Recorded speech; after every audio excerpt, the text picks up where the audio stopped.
warahmatullahi wabarakatuh. Selamat siang teman-teman dan Ibu Dewan Juri. Izinkan saya untuk mempresentasikan best practice saya. Sebelumnya perkenalkan, nama saya Bunda Dwi Wahyuni, SPD. Saya berasal dari TK Bina Nusantara Buntok. Judul dari best practice saya pada hari ini adalah peningkatan kemampuan kognitif melalui APE, terowongan pintar dengan media biji karet pada sentra persiapan di TK Karakter Bina Nusantara.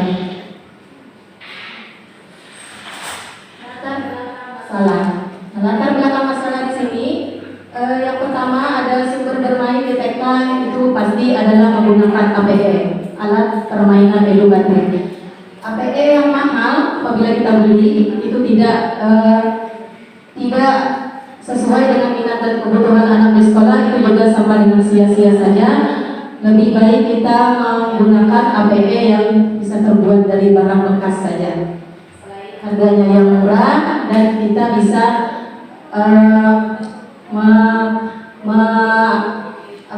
di dalam masalah biaya kita tidak perlu membeli, tapi kita bisa mencari barang-barang bekas yang ada di sekitar kita.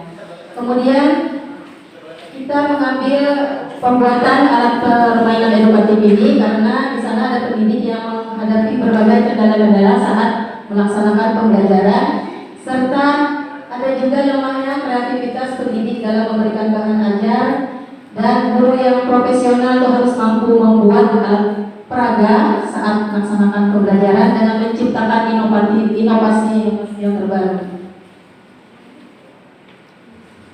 Di sini acuan dalam pembuatan alat permainan edukatif ini adalah pada Permendikbud nomor 137 tahun 2014 dengan memperhatikan 6 aspek. Yang pertama aspek nilai agama dan moral, kemudian ada aspek fisik motorik, kognitif, sosial, emosional, bahasa, dan seni. Setelah muncul latar belakang permasalahan tadi, di sini ada permasalahan apakah melalui APE terowongan pintar dengan media biji karet dapat meningkatkan kemampuan kognitif anak pada sentra persiapan di TK Karakter Bina Nusantara Buntok. Tujuannya adalah untuk mengetahui kemampuan kognitif anak usia 4 sampai 5 tahun setelah menggunakan APE terowongan pintar dengan media biji karet pada sentra persiapan di TK Bina Nusantara. Ini ada manfaatnya. Manfaatnya itu ada manfaat untuk pendidik dan ada juga manfaat untuk anak didik. Manfaat bagi pendidik itu sebagai acuan dalam meningkatkan perencanaan pengajaran, kemudian mendorong para pendidik lain agar lebih kreatif, inovatif, dan dalam membuat dan mengembangkan APE. Kemudian manfaatnya bagi anak didik, meningkatkan hasil belajar anak sehingga apa yang disampaikan pendidik saat proses belajar mengajar akan mudah dipahami oleh anak didik. Sini ada kajian pustaka, bisa dilihat saja pada best practice saya. Ada apa itu alat permainan edukatif dan hasil belajarnya nanti seperti apa. Metode permainan media terowongan pintar. Tema dan subtema yang diambil di sini adalah dengan tema tanaman dan subtema tanaman karet. Kenapa saya mengambil subtema tanaman karet? Ini tidak dapat dipungkiri bahwa tanaman karet ini merupakan tanaman yang sepertinya sudah langka, ya. Apabila kita yang berada di kota seperti ini, tapi kita bisa mengingatkan kepada anak kita bahwa tanaman karet ini merupakan tanaman asli dari penduduk kita di wilayah Kabupaten Barito Selatan ini. Dan kita juga walaupun jarang menjumpainya, kita bisa mengenalkan kepada anak-anak kita bahwa kita pada zaman dulu mungkin orang tua kita atau kakek kita memang banyak berkecimpung dengan tanaman karet ini. Kemudian usia yang digunakan untuk media terowongan pintar ini adalah untuk usia 4 sampai 5 tahun. Nama dan jenis alat peraganya tanaman pintar, jenis alatnya adalah alat permainan. Alat dan bahan yang digunakan ada kardus, kertas koper, tutup botol, botol bekas, kemudian biji karet, gelas bekas, dan bahan yang digunakan, alat yang digunakan adalah gunting, spidol, cutter, penghapus, penggaris, lem, dan gambar tip. Ini adalah cara pembuatan APD terowongan pintar. Langkah yang pertama, yang pastinya kita menggunakan botol tadi, kita potong menjadi 3 bagian menggunakan cutter dan kita ambil bagian atasnya sebagai corong. Kemudian yang kedua, untuk badan botol digunakan untuk terowongan, kita sambung menggunakan selotip. Ini terowongannya. Bagian bawah botol kita gunakan untuk menyimpan ini karet nanti yang sudah dihitung. Kemudian kita menambahkan variasi, di sini kita tulis angka untuk memudahkan anak-anak nanti berhitung. Langkah yang kedua, kardus ini kita beri lubang, kemudian kita susun corongnya dengan rapi. Kemudian bagian tengahnya ini kita kasih lubang juga untuk tempat terowongan, dan supaya APE ini lebih menarik lagi kita bungkus menggunakan kertas berwarna. Cara bermain APE terowongan kita minta anak-anak untuk memilih angka mana yang disukai, terserah anak-anak saja memilih angka yang mana sambil kita arahkan. Cara bermainnya seperti ini. Kita misalnya mengambil angka 2, berarti biji karetnya kita ambil 2. Kita masukkan. Kita hitung sampai 2, kemudian setelah jatuh di sini kita pindahkan, cari tempat yang di bawah sini yang mana yang angka 2 sama seperti corong yang di atas ini dahulu. Begitu seterusnya kita lakukan sampai selesai. Kemudian ini ada 6 aspek perkembangan yang dihasilkan dari APE terowongan pintar ini.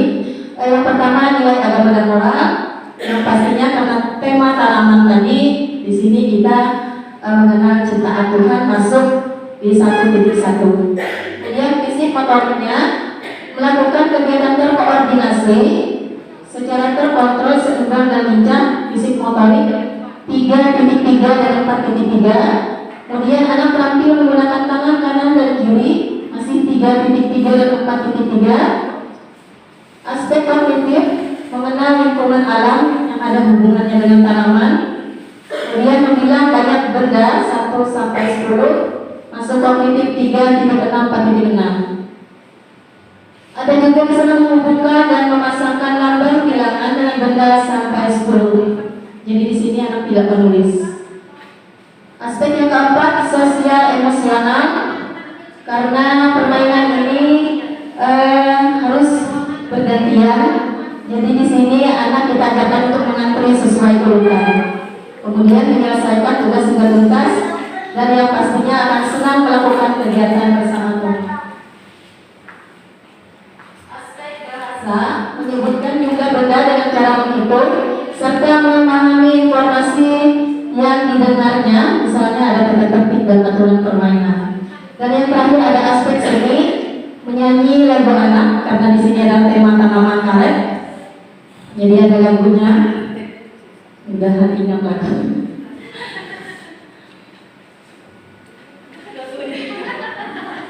Biji karet, udah dari kebun, pohonnya tinggi, daunnya hijau, warnanya bulat berwarna coklat. Itu lagunya. Kemudian ada tepuknya, tepuk biji karet, tepuk 1, tepuk 2, tepuk 3, tepuk 4, tepuk 5, tepuk 0. Iya, untuk kosong tapi tidak berbunyi lagi. Laksanaannya ini dilaksanakan di TK Karakter Nusantara usia 4 sampai 5 tahun. Kemudian kegiatan pembelajaran ini dilakukan menyesuaikan dengan RPPH yang sudah dipersiapkan pada sentra persiapan. Untuk RPPH-nya sudah saya lampirkan di dalam besok. Masuk ke penilaian, karena ini di sentra persiapan, jadi penilaiannya menggunakan checklist perkembangan harian dan catatan anekdot. Jadi tidak menggunakan catatan hasil karya, karena tidak ada karya yang dihasilkan melalui permainan ini. Hasil dari kegiatan peserta ini menjadi lebih aktif, bersemangat dan antusias, serta diharapkan hasil belajarnya menjadi lebih meningkat.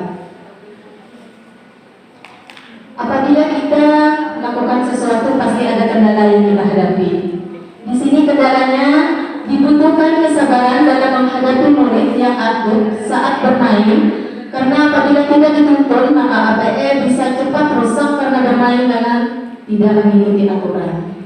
Sudah biasa di dalam kelas pasti ada anak yang aktif, yang hiperaktif. Jadi apabila tidak dituntun, APE ini tidak berumur lama. Dia sebentar saja, karena dia sistemnya sistem sentra. Hari Senin, Selasa, Rabu, Kamis beda-beda anak yang masuk. Kalau tidak dituntun, hari Senin APE-nya sudah hancur. Jadi anak yang keesokan harinya tidak bisa menikmati APE yang sudah disediakan. Kemudian ini ada kesimpulan dari peserta didik aktif antusias dalam menerima pembelajaran. Kemudian meningkatkan hasil belajar dengan mengembangkan aspek-aspek perkembangan. Jadi terima kasih, itu presentasi saya pada hari ini. Kebetulan saya sedang mengikuti program Guru Penggerak. Jadi di dalam program saya nantinya saya akan membuat sebuah komunitas khusus pembuatan alat permainan edukatif dari bahan bekas. Terima kasih.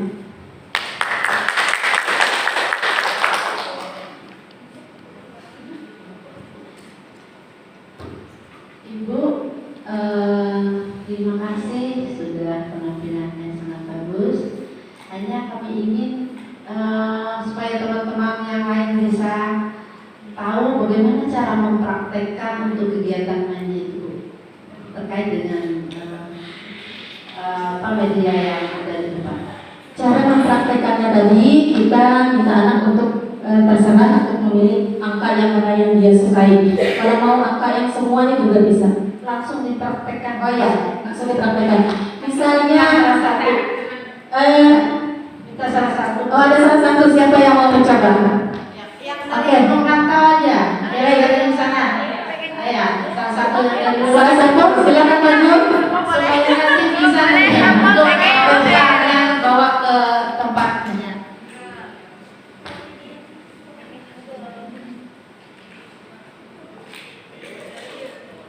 Jadi silakan pilih angka yang mana. Tahu angka tidak? Kalau tidak tahu angka nanti tunjukkan saja, nanti Bunda yang akan bilang angka itu angka berapa. Silakan. Mau angka yang? Iya, angka berapa? Boleh. Oh, kelelawar.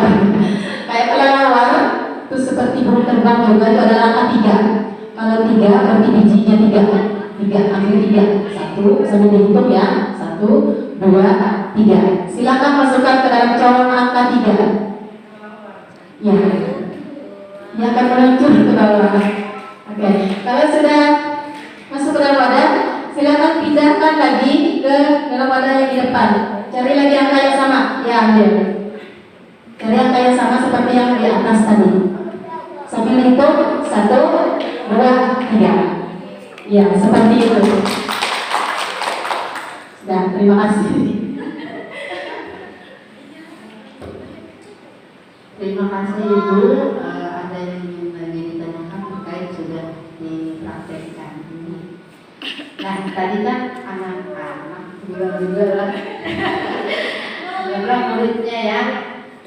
Apabila di antara kan semua berbeda-beda, ada yang cepat menanggapinya, ada yang masih agak lambat. Nah, terkait dengan anak-anak yang tidak terlalu memahami bagaimana cara ibu memberi dukungan kepada dia sehingga dia dapat sesuai dengan petunjuk yang diarahkan tadi. Bagaimana dukungan ibu apabila ada di antara anak-anak peserta atau peserta didik yang belum terlalu memahami. Baik, Ibu, terima kasih. Di dalam kelas itu pasti dengan beragam peserta didik, ada yang cepat menangkap, ada yang sedang, ada yang lambat, ada malah ada yang tidak fokus sama sekali, cuek. Itu ya. Jadi kalau anak yang sudah cepat menangkap diberikan permainan seperti ini, dia langsung bisa mempraktekannya. Sekali saja kita memberikan contoh langsung bisa. Nah, untuk anak yang cuek, ya, anak yang tidak tertarik sama sekali, kita sebagai pendidik pastinya selalu memberikan stimulus. Kita ajak, kita dampingi. Biasanya anak itu akan senang apabila kita mengajar ada menggunakan alat peraga seperti alat permainan edukatif seperti ini. Kemudian kita ajak untuk mendekat ke sini. Silakan anak tersebut sama, kita perlakukan sama tadi seperti anak yang pintar. Kita minta untuk pilih saja angka berapa yang mau. Kalau dia tidak tahu angka, pasti dia akan menunjuk sembarangan. Ya. Kemudian kita beritahukan kepada anak tersebut ini adalah misalnya ini adalah angka 5. Kita bentuk anak tersebut untuk mengambil biji sampai 5. Kemudian masukkan ke dalam terowongan dan kita minta untuk dia mencari angka yang bawah sini sama seperti angka yang sudah dipilihnya dari corong yang di atas tadi, itu seperti itu, Bu. Tetap kita beri stimulus kepada anak yang kurang aktif tadi. Ya. Apabila anaknya sudah berhasil, apa yang bisa Ibu lakukan terhadap anak tersebut? Seperti biasa, apabila anak berhasil, kita pasti ada memberi pujian. Pujian ini tidak berupa hadiah, tidak berupa hadiah benda. Bisa puji-pujian kita kasih dengan tepuk hebat, tepuk jempol, tepuk tangan, dan anak pasti akan merasa senang. Misalnya tepuk hebat, aku hebat, kamu hebat, semua hebat, keren ya. Terima kasih. Terima kasih Ibu. Silakan.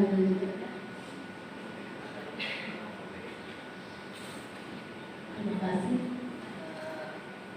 Cukup bagus, acaranya juga bagus. Artinya sangat menarik dan penggunaannya juga bermanfaat sekali. Kalau kita lihat banyak sekali yang kita bisa dari sebuah untuk untuk mempraktekkan ini, apakah semua anak tercover semuanya untuk melakukan percobaan? Seperti biasa kalau di dalam kelas, karena dia di sini kami menggunakan sentra, jadi dalam satu sentra itu ada 4 kegiatan. Salah satunya adalah kegiatan ini, jadi anak bermainnya secara bergantian. Semua anak pasti akan sampai ke permainan yang ini. Setelah melakukan kegiatan 1, 2, dan 3, mereka akan berputar di dalam kelas ini melakukan permainan yang lain. Dan biasanya kalau menggunakan alat peraga, mereka akan rebutan duluan ke sini. Sebelum main kita kasih aturan main dulu. Jadi mainnya harus bergantian, kemudian mainnya itu tidak boleh berebutan. Jadi semua anak di dalam kelas sudah pasti bisa melakukan kegiatan yang ini.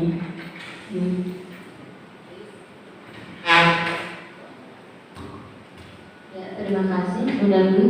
Tadi Bu Dana sudah minta mempraktekkannya. Kalau di sini saya perhatikan dari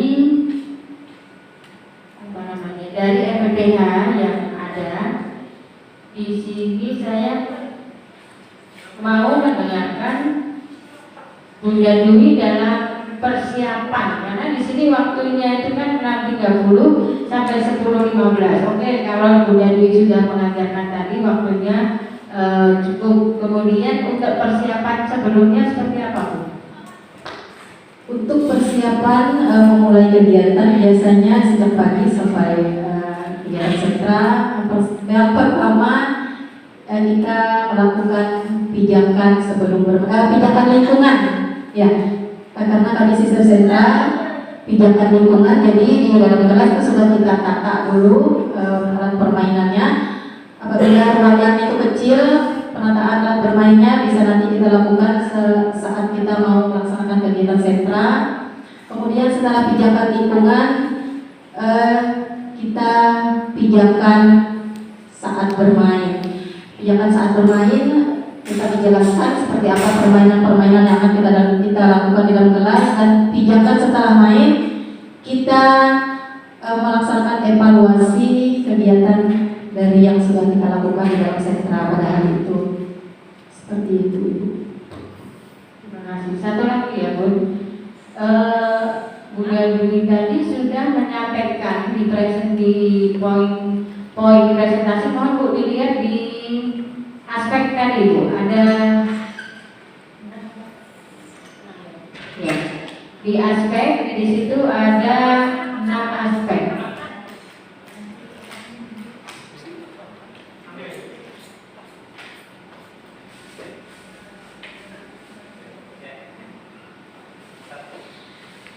Ya, 6 aspek: nilai-nilai agama moral, fisik motorik, kognitif, kemudian yang ketiga sampai bawah sampai seni ya Bu ya, motorik kasar dan motorik halus. Saya pengen tahu untuk motorik yang ada di situ, di sana kan ada kasar dan halus. Bun, sebutkan secara singkat Bun yang menunjukkan keduanya. Terima kasih. Untuk kegiatan kegiatan motorik kan ada motorik kasar dan motorik halus. Di sini melakukan gerakan terkoordinasi secara terkontrol, itu sudah pastinya masuk motorik kasar. Anak terampil menggunakan tangan kanan dan kiri, masuk motorik halus. Oke, itu saja Bu. Terima kasih. Tepuk tangan. Sudah. Untuk peserta berikutnya.